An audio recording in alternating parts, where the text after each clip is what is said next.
Hi friends, ఎలా ఉన్నారు? మీరంతా బాగున్నారా? నేను కూడా బాగున్నానండి.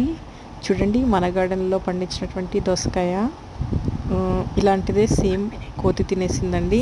ఇంకొకటి రౌండ్ కలర్ ఎల్లోగా ఉంటుంది కదా, అది ఇంకాస్త సైజ్ పెరుగుతుందని పెడితే అది కూడా కోతి ఏ మాత్రం మిగల్చకుండా తినేసింది. దాని సీడ్స్ కూడా దొరకలేదు ఫ్రెండ్స్.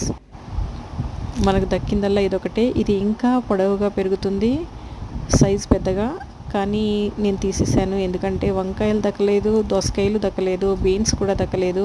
కాబట్టి తినేస్తుందేమో ఇది కూడా అనే టెన్షన్తో తీసాను. లేకపోతే ఇంకా పెద్ద సైజు పెంచుకోవచ్చు.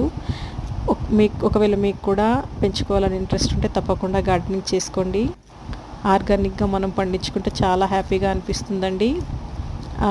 ఈ వీడియో నచ్చినట్లయితే లైక్ చేయండి, షేర్ చేయండి, సబ్స్క్రైబ్ చేసుకోండి, కామెంట్ పెట్టడం మర్చిపోవద్దు friends. Thanks for watching. Bye bye.